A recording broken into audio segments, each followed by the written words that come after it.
करते हैं। आजकल के जमाना में बड़ा एडवांस बा गुरुजी। पहले के समय में शादी विवाह होकर तक गवना कुछ दिन बाद जाओ।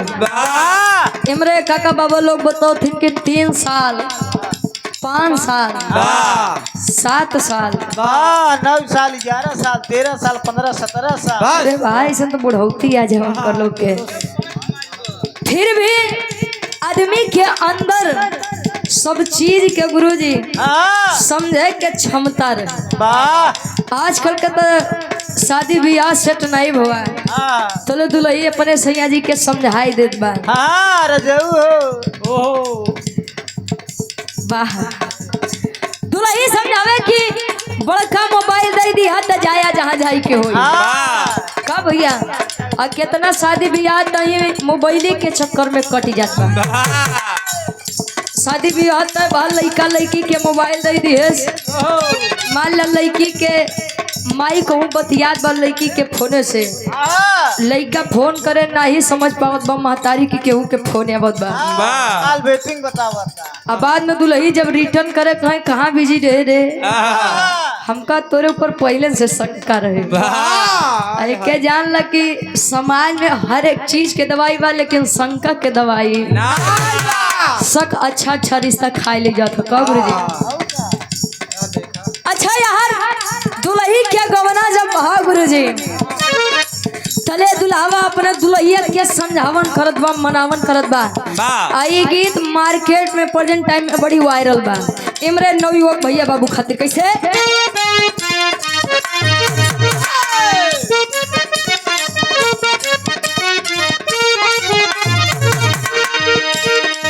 नया नया झबले बाटे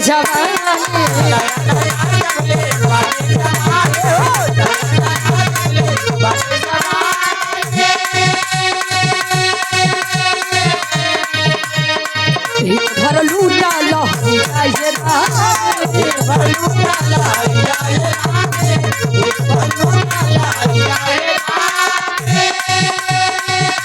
आदमी खुल जानते हैं लइकई बात जवानी आई या जवानी बात बुढ़ौती आई। ये हमारे काको दादा हरे अपने जमाना में बड़ा बढ़िया प्रेम करे गुरुजी लेकिन इनके लोग के प्रेम में पवित्रता रहे समझे बुझे के क्षमता रहे। पहले के समय में लोग बताओ थे कि जो प्रेमी ज्यादा मन बढ़ रहा गुरुजी तो बेचारे खुरपी से निशान लगावे चली जाए। पहले के समय में लोग बताओ थे कि घड़ी मोबाइल ना ही रहा समझ देखे पाती पे पाती जोन हो गुरुजी हो पर अपन दिल के दस्तान लिख के भेजे। बारे प्रेमी बारे प्रेमिका लइकई बात जवानी आई या जवानी बात बुढ़ौती आई। ये दुनिया क्या काट सकते बा दुल्हावा समझावत बात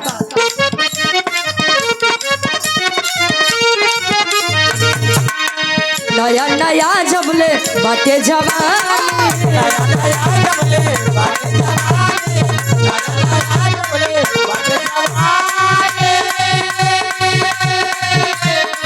एक भर लूटा लो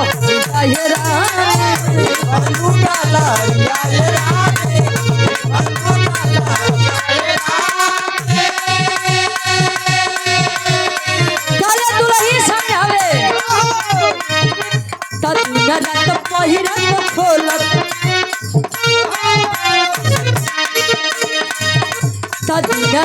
पहिरत खोलत साड़ी मन मोरा की भइल बा राजा जी खोसत पले कमर में दागी होई बा राजा जी खोसत पले कमर में दागी भइल राजा जी खोसत पले कमर में दागी भइल कहे कि दिन रात पहिरत खोलत साड़ी मन मोरे आगे भइल बा ए राजा जी खोसत खोसत पले कमर में दागी भइल बा। ई गर्मी के समय में गुरुजी जोने दुल्हनी बेचारी के गवना चली जा ओकर करेजवा तर होई आए हाय हाय चौकत करेजा तर होत बा या गर्मी के माहौल में जले लड़की बेचारी नई नवेली साड़ी पहिर के दुनिया भर के गहना गुड़िया पहन के गर्मी में बैठत है। ट्रांसफार्मर भर मिल गया। अब मान ली गर्मी में अच्छा एक बात तो बा, सर्दी में 24 घंटा लाइट रही, लेकिन जले गर्मी आई जाई तो ऐसा नाटक दिखाई, ऐसा शर्माई गुरुजी कि मन करता है कि लाइटिए कटवाई दे हमेशा। दुल्ही ने क्या गवना जब बा तले दुल्हिया समझावत बा अपने सासू माई के कैसे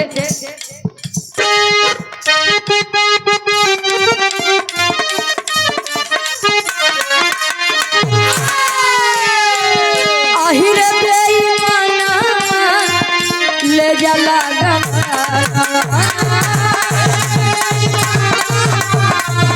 ले जाला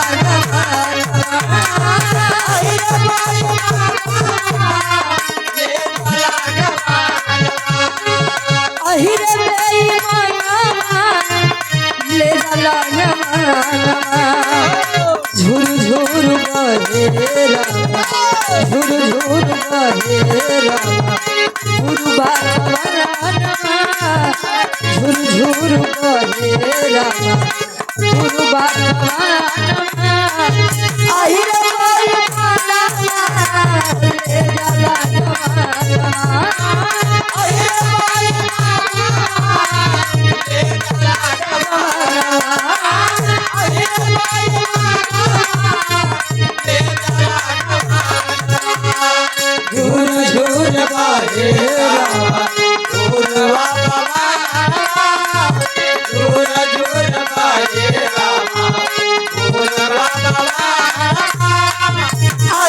बेईमाना ले जाला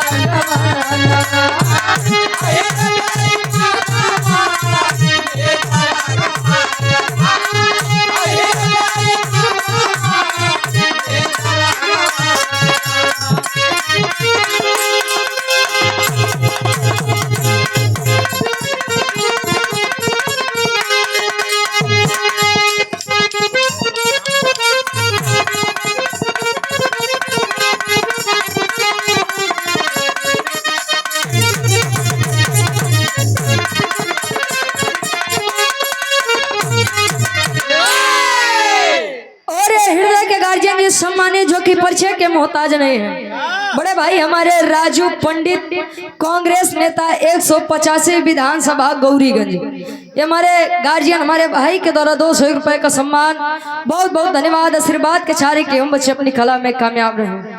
ये हमारे गार्जियन जी आप अमरनाथ यादव जी और राम दुलार यादव जी, चारों धाम दर्शन दीदार के उपरांत इस स्वामी गया जगन्नाथ जी के भंडारे के आयोजन में भव्य विराह के आयोजन करवाए। और बड़ा शानदार महफिल भी बा। वैसे गुरु जी कलाकार हर दिन हर महफिल नए नए महफिल में जा करके और नए लोगों के बीच में अपनी गायकी के और वादिकी के अंदाज से लोगों का मन मोहने का कार्य करता है। के आप लोग माना जितना आप लोग दिन भर बोल के 2 दिन 4 दिन में बोल के एनर्जी खत्म करत था, ओके गवैया खाली 2 घंटा में बोल के खत्म कर देते हैं। बोल के नहीं हो बोल के। ए भैया क्या एक छोट सा गीत हो जाए जो ने उपलक्ष्य में हम सभी आप लोग सभी बिरादरी भाई लोग यहाँ पर एकत्रित हुए हैं, ताकि ये अमेठी के धरती बाई आदमी ना ही कहा गुरु जी कि जो ने उपलक्ष्य में आई वह उपलक्ष्य में गीत नहीं भाई क्या तनी सा एक छोट सा लोकगीत होके फिर विराह के तरफ वैसे जाना था हम अकेले 2 घंटा 3 घंटा कुल हमरे भाई तो तनी सा आज अपने हिसाब से चले के वाह क्या बात।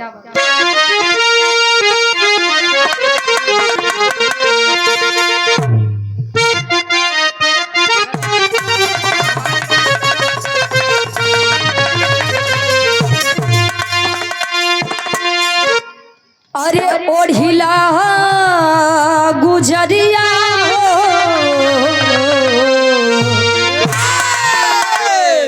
संसार में क्यों केतनो दाढ़ी मोछा रखावे सबके हुआ खातिर दुल्हने यहाँ दुल्हन नहीं हो दुल्हन सबका पिया एक।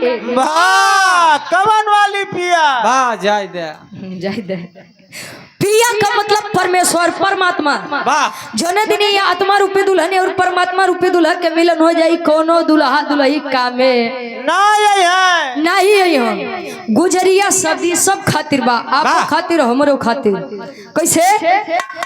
अरे ओढ़िला गुजरिया हो चुनरिया सत्यनाम के।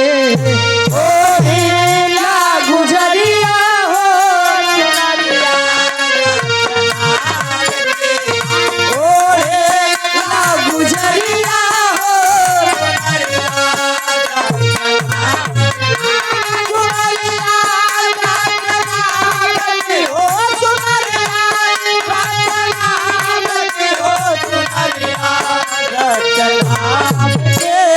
ओढ़िला गुजरिया हो चुनरिया सत्यनाम के।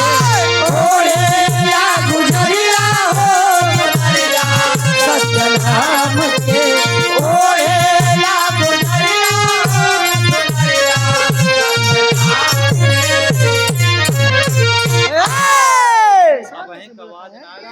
कहे अरे भैया कहाँ बैठे अच्छा आदमी, कहाँ बैठ पटली ना बता कहाँ बैठे जाऊं। ढोलक का टाँकी बनाओ भैया। हेलो बाकी भैया जहाँ जगह पावा जब बैठ। संसार में दुनिया का आकाश सत्य है, आया है सो जाएगा राजा रंग फकीर। कोई विमान पे चढ़ चला कोई बंधा जात जंजीर।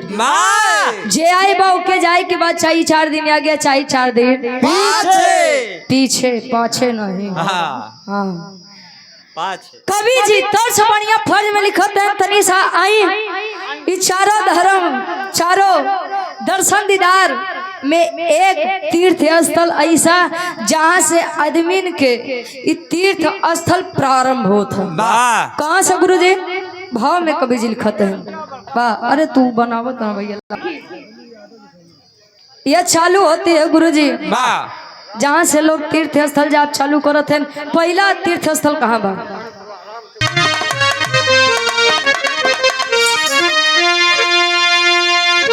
अरे गाया सुर ललनवा हो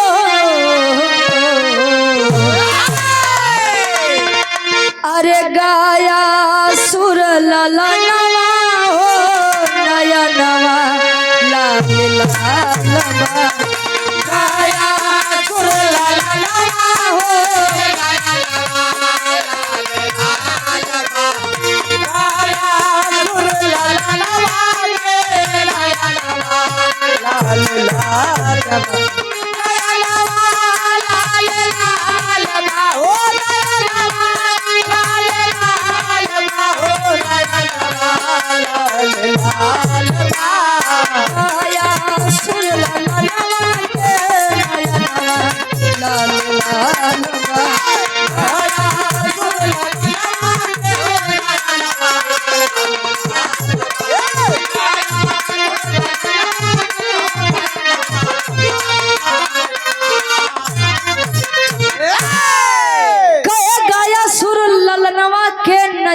लाले लाल गयासुर नाम था। गयासुर इसलिए लगा था क्योंकि वह राक्षस योनि में जन्म लिया था। लोग कहते हैं हमारे पूर्वज हमारा वेद शास्त्र बताता है कि 84 लाख योनियों में भटकने के बाद एक मानव तन मिलता है।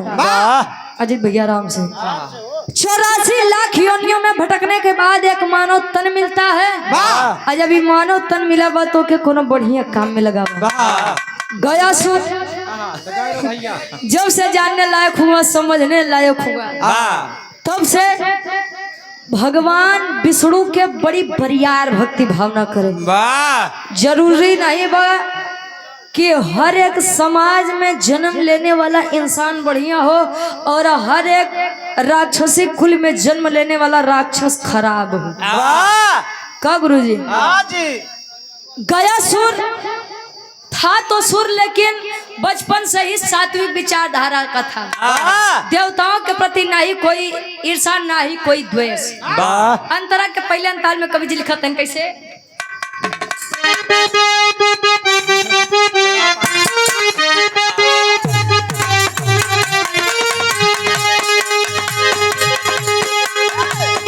के तपस्या विष्णु जी से घोर वर एक पाया हो।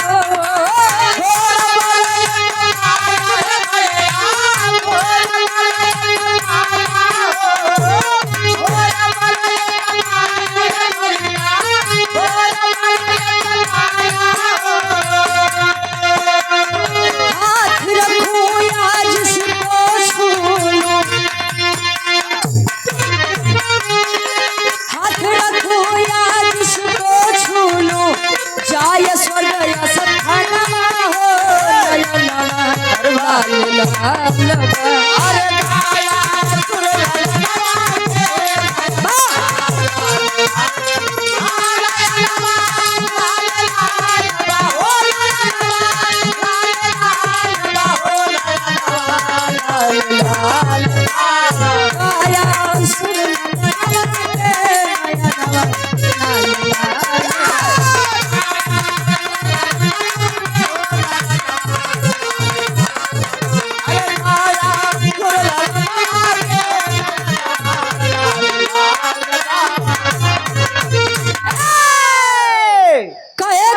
तपस्या विष्णु जी से घोर वर एक पाया हो। वाह हाथ रखो या जिसको छू लो, जाए स्वर्ग स्थानवा हो। वाह नयनवा लाले लाल गया सुर विष्णु जी के बड़ी बरियार भक्ति करे। पहले के आदमी बतावे कि सतयुग त्रेता द्वापर वाह आदमी 10,000 बरिस हाँ, 20,000 बरिस वाह। खाली और खाली केवल भक्ति और भावना करे में बिताए दे। आजकल लोग बताओ थे कि रहा बेटा जो ले कलयुग के अंत नियर आई। हाँ तब भाटा लगी से तो राई बेटा। वाह और आप हमारे हृदय के लोग बताओ थे कि जले कलयुग अपने चरम सीमा पे रहे गुरुजी। वाह तले आदमी के लंबाई खाली 3 इंच या 5 इंच हो। जब ये आदमी 3 इंच और 5 इंच के हुई हम तब लगा कितना बड़ा लेके चली। पाल वाला 15 फीट के। अच्छा तो अरे दबाई के रही जाएंगे हम बेचारे। यहाँ विष्णु जी क्या बरियार भक्ति करे। विष्णु जी प्रकट हुए तो पहले के समय में जब देवता बड़ा प्रसन्न होकर तो कहे कि मांग ले बेटा जवन तो है मांगे के हो। मांग ले बेटा मांग ले मंजी। अब ऐसे शंकर जी जैसा तो केहू दानी रहबे नहीं भवा। जे अपन मेहरारू दान में दे दो गुरु जी तो उसी बरदानी के होई। विष्णु जी गया सोचे बोले मांग ले बेटा जो मांगना है। कहे महाराज ऐसा नहीं पहले तिरवाचा बांधा कि जवन मांगब तोन देबा, जवन मांगब तोन देबा। मांग के देख। अरे बाबू जवन मांगब तोन देबा। अच्छा चले महाराज तिरवाचा बांधे। कहे महाराज एक बात बताइए, आपका दिया सब कुछ बा, रुपया पैसा धन दौलत शोहरत, खाली एक चीज नहीं बा। कहन का ये तो सोचते हैं। अरे 14 रतन के खोज नहीं करे बदे करे। वाह संझक मिले टेंशन न ले। कहे कि सब कुछ बा खाली एक चीज देना कि हमारी देह जन कल्याण के रूप में कामयाब है। कहे मतलब कहे कि दुनिया में कितना बड़ा ये धर्मी हो खाली हमको छू ले बस। छू ले। हाँ छू ले हमके स्पर्श कर दे, टच कर दे तो स्वर्ग स्थान। छुए से हो। हाँ हो पकड़े से अंतरा के दूसरे अंताल में कवि जी लिखते हैं विष्णु जी वरदान देते हैं। कैसे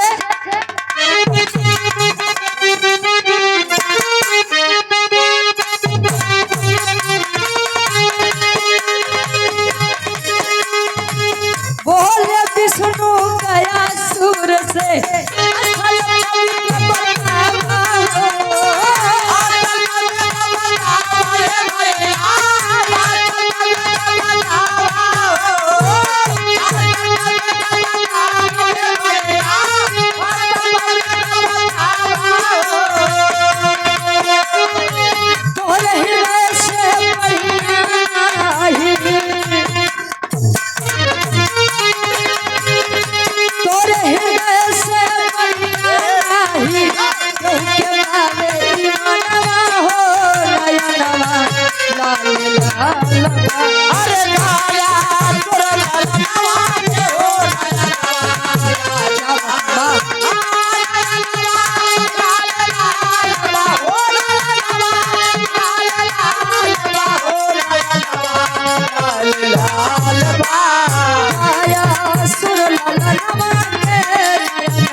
अच्छा यार विष्णु जी पहले के लोग कहाँ कि रघुकुल रीति सदा चली आई, वाह प्राण जाई पर वचन न जाई। बात खातिर आदमी मर मिट जाओ, लेकिन पहले के मर्दन के ये बड़ी खास बात रहे कि अगर केहू के जवान दे दें कि भैया या तारीख के हम तोहे मिलब, वाह 4 बजे। हाँ तो जान लो वो अपने टाइम से अपने समय पे हुआ खड़ा रहे। चाहे आवे वाले पछरा जाए। कब भैया यार विष्णु जी के बतिया मान के चल दिया है गयासुर। वाह और जब तक की बतिया सबके खबर लाग कितनो बड़ा ये धर्मी हो, वाह कितनो बड़ा पापी हो, अत्याचारी हो, कैसा कुकर्मी हो। बस जाय के खाली विष्णु के बतिया मानने वाले गयासुर के छू दे तो के स्वर्ग हो जाओ। वाह आजकल ये बात प्रमाण के तौर पे मिले थे, जैसे बताई केहू समाज में आदमी मरते हैं तो आदमी एक कार्ड बनवाते हैं तेरे ही बदे वाह स्वर्गीय फलाना यादव, वाह स्वर्गीय फलाना वर्मा, स्वर्गीय ढेमा के विश्वकर्मा जी। वाह बारे ढिमाक के हाँ हो आजकल आदमी नहीं समझ में आवत बा। नीक आदमी मरे तब हो स्वर्ग जाए, खराब आदमी मरे तब हो स्वर्ग जाए। जब जाए के सबके स्वर्ग बाती नरक के करे बने बंदा दू जने बदे क्यों करे हो जने बैठा है जने खड़ा है। वैसा तो हमको बैठा खड़ा ढेर आदमी दिखाते हैं। ई मंचवा पे हाँ तो पहला स्थान तोरे बा नरक में। ए भैया अच्छा यार बतिया फैले जात बा तब विष्णु जी तक जब बात गा यमराज जी पहुंचे कहे का महाराज, कहे का बहु, कहे कि जवान भक्त मांगे ओके नहीं देवे के चाहिए। कहे कैसे, कहे कि अभी आप गया सुर के दई दी वरदान कि कितनो बड़ा ये धर्मी हो लेकिन वो स्वर्ग ही जाई, नरक एकदम खाली बा, स्वर्ग देखा तहा जगह नहीं बा। चले विष्णु जी आन गया सुर के पास, कहे बेटा गया बोला बाबा, बोला स्वामी, कहे कि बेटा जन कल्याण के लिए एक हवन कराना है। कहे तब, कहे कि इस स्थान में, इस देश दुनिया में जो सबसे बड़ा तीर्थ स्थल हो, पाक और पवित्र स्थान हो, खाली मुझे बता दो।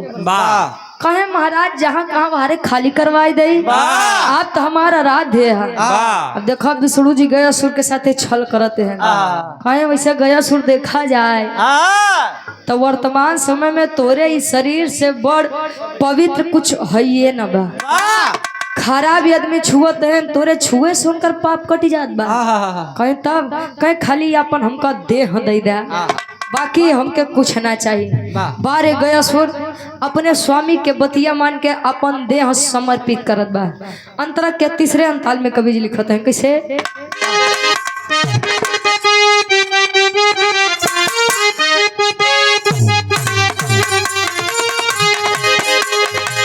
यज्ञ किए सीने पे चढ़ी के,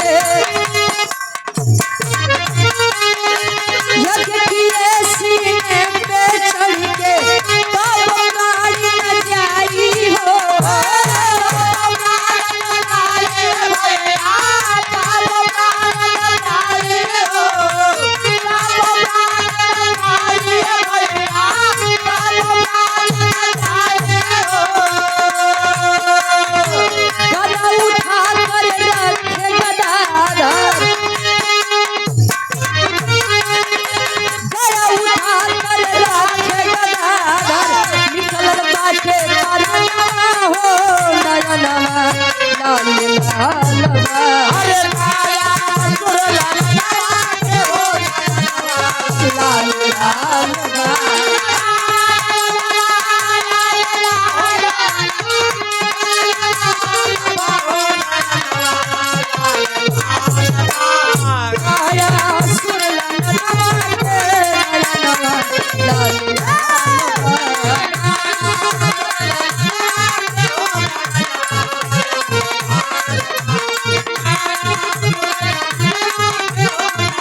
यज्ञ के लिए गयासुर अपनी देह समर्पित करता है। वाह एक के जानला कि एक आदमी चाहे तो कुल के तरन तार कह दे, वाह आ एक आदमी चाह ले तो बनी बनाई इज्जत अपने कुल खानदान के नाश कर दी। वाह कहो यहाँ गयासुर विष्णु जी की बात को मान करके अपनी देह देने को तैयार हो गया। वाह कुल देवी देवता हवन की तैयारी किए, यज्ञ होत बा, यज्ञ समाप्ति की ओर है, फिर भी गयासुर का प्राण नहीं निकला। वाह और जब गयासुर का प्राण नहीं निकला तब विष्णु जी उहे गदा लेके ओकरे ऊपर खड़ा भए। वाह आज जब गयासुर समझा कि अब मेरा अंत समय आया है, वाह विष्णु जी से जाए के कहे कि स्वामी जो आपने दिया था वो आपने ले लिया, वाह बस इतने करा कि हम जब ये संसार छोड़ी हाँ तो हमारे आत्मा के शांति मिले। वाह विष्णु कहे कि बेटा गया, भाई अगर तू चाहता तो अपनी बातों से मुकर सकता था। वाह कहे महाराज अगर हम अपने बाती से मुकर जाइए तो हमारे और हमारे पीढ़ी खानदान में का अंतर मिलत। वाह कहे तब तुमने अपनी यादें मुझको दिया है, जो चाहे वो मांग लो। वाह कहे का मांगी महाराज, जवन मांगे रहे तवन तो लइये लिया, वाह अब का मांगी। वाह कहे कि नहीं बेटा कुछ मांग लो। अरे वाह और आप हमारे गार्जियन जी रामपाल भाई रामपाल यादव जी मिसिर का पूर्वा से गार्जियन जी के द्वारा 51 रुपया बहुत बहुत धन्यवाद आशीर्वाद के चाह रही। यहाँ जाए के गयासुर कहे कि महाराज बस हमका इतना था कि आवे वाले पीढ़ी में आवे वाले समय में लोग हमके याद करें। वाह तले विष्णु जी गयासुर के वरदान देते हैं। आज वही गयासुर के नाम से एक क्षेत्र बा, एक धाम बा, जहाँ से आदमी के तीर्थ स्थल के शुरुआत होती। वाह कवन जगह बा? आखिरी भाव बा, प्रमाण के तौर पे गुरुजी लिखते हैं।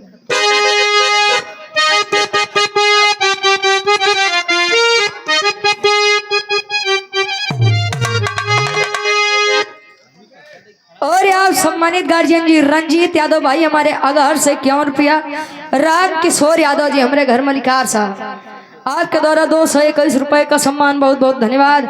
रुद्र प्रताप यादव बिसारा पश्चिम से 100 रुपया, राम दुलारे यादव जी तिलक राम पांडे का पूर्व से 51 रुपया, और ये सर्वेश यादव जी दयालापुर से भाई के द्वारा 100 रुपया बहुत बहुत धन्यवाद आशीर्वाद के चारी कि हम बच्चे अपनी कला में कामयाब रहे। ए भैया आखिरी भाव में कवि जी प्रमाण लिखते हैं उस सतयुग से लेके आज कलयुग में भी विद्यमान बा। कैसे?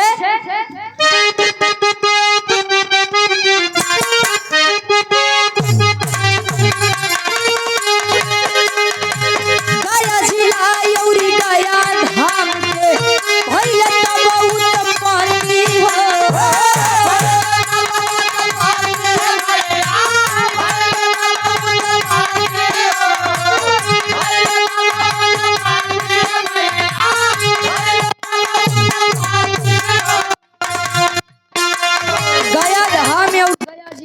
पहले तब उत्पत्ति चले जाइए बिहार प्रांत के गया जिला में, जहाँ पर आज भी गया जिला में एक गया धाम विद्यमान है।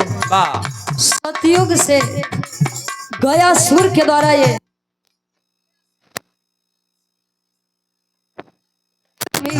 कलयुग में भी लोग जाते हैं अपने पूर्वजों का तारण तार करने के लिए। विष्णु जी का वरदान था कि बेटा गया तूने देवताओं के लिए अपनी इस देह को दिया है, तो मैं तुझे आशीर्वाद देता हूँ कि आने वाले समय में जो भी लोग अपने पुरखों का तारण तार करने के लिए तेरे इस महफिल तेरे इस दरवाजे पर आएंगे, उनकी एक नहीं बल्कि 7 पीढ़ियों का तारण तार होगा। और जवन लइका अपने लइका होके के फर्ज ना निभावे वो लइका कैसे पुरानिया का तारण तार करे लइका चल जाते हैं। कहाँ शुरुआत होते है? गया जिला के गया धाम से। गया जिला यौरी गया धाम के भइले त बहुत पानी हो।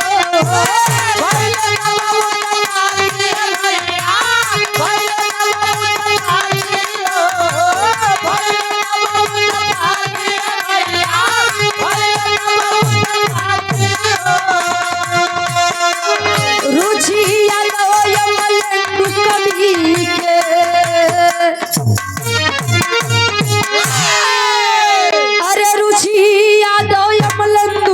कवि के अब सुंदरिया है रचनवा हो नयनवा लाल लाल बा